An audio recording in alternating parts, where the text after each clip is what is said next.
हमारा बात सुनिएगा, हम पर भरोसा करके हमको वोट दीजिएगा, तो इसका क्या गारंटी है कि जीतने के बाद हम आपके साथ धोखा नहीं करेंगे। अरे भाई, वोट से पहले तो सब बढ़िया बतियाता है, वोट के बाद आपके साथ धोखा करता है। इसीलिए हम वोट नहीं मांगते हैं। लेकिन अभी 15 मिनट में आपको एक रास्ता बताएंगे, गरीबी से निकलने का रास्ता। उस रास्ते को आप सीख लीजिए, तो फिर जिसको मन है उसको वोट दे दीजिए। पढ़ाई रोजगार के लिए वोटे नहीं दिया तो दूसरे को दोष क्यों देते हो। अब कोई खड़ा होके कहेगा कि भैया इसका क्या गारंटी है कि अपना बच्चा के पढ़ाई रोजगार के लिए वोट देंगे तो मिलेगा। हम लोग तो बिहार में सबको वोट दे के देख लिए, आज तक कुछ नहीं मिला, तो इसका क्या गारंटी है कि पढ़ाई रोजगार मिलेगा। बिल्कुल इसका गारंटी है। वोट जिसको मन है दीजिए, आपके बच्चे को पढ़ाई रोजगार मिलेगा ही मिलेगा। हमारे बात पर भरोसा नहीं करना है, अपने आंख के सामने जादू देखिए। कौना बात पर वोट दिए कि नहीं मिला। आपने कहा अपने बच्चों के नाम पर कि भैया जीवन में अपना बच्चा के पढ़ाई रोजगार के लिए वोट नहीं दिए, यही जादू दिखाने आए हैं। बोगे बबूल तो आम कहां से खाओगे। वोट दोगे 5 किलो अनाज के लिए तो रोजगार कहां से मिलेगा। वोट दोगे हिंदू मुसलमान बन के तो आपके बच्चों के लिए पढ़ाई कहां से होगा। वोट दोगे मंदिर मस्जिद बनाने के लिए तो कटिहार पूर्णिया में फैक्ट्री कैसे लगेगा। जो बोइएगा वही काटिएगा। आपने अनाज के लिए वोट दिया, अनाज आपको मिल रहा है। आपने मंदिर के लिए वोट दिया, अयोध्या में मंदिर बन गया। आपने बिजली के लिए वोट दिया, कटिहार में घर घर बिजली आ गई। आपने जाति के लिए वोट दिया, घर घर जात का चर्चा गिनती हो गया। आपने सिलेंडर के लिए वोट दिया, घर घर सिलेंडर बट गया। आपने गुजरात के विकास के लिए वोट दिया, गुजरात में फैक्ट्री लग गई। आपने अपने बच्चों के पढ़ाई रोजगार के लिए वोट नहीं दिया, इसीलिए पूरा बिहार का बच्चा अनपढ़ और मजदूर बन गया। यही बात बताने आए हैं। बच्चों के शरीर पर शुद्ध कपड़ा नहीं है।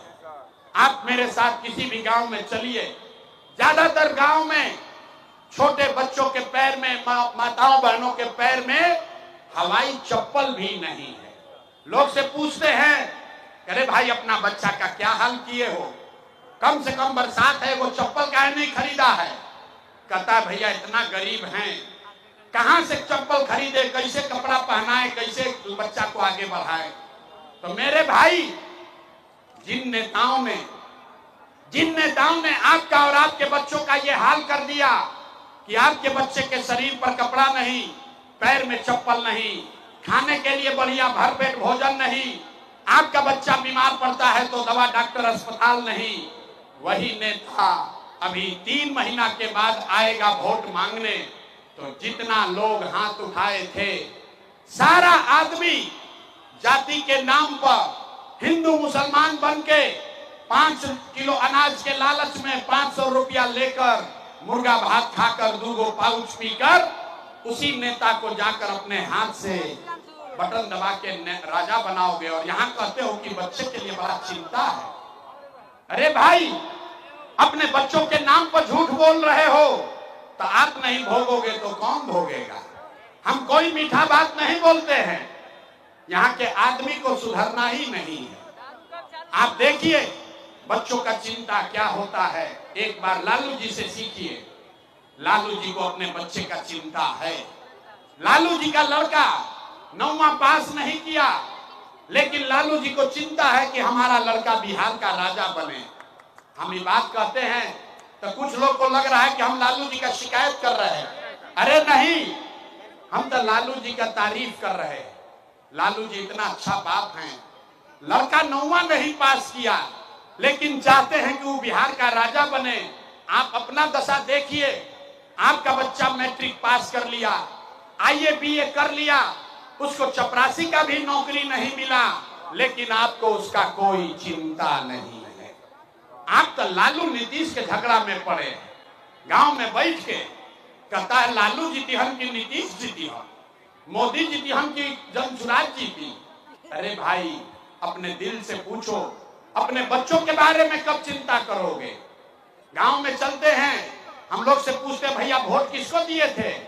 कहता है मोदी जी को। सुनिए बिहार के लोग का दुर्दशा। गांव में लोगों से पूछे किसको वोट दिए? बोला मोदी जी को। पूछे काहे?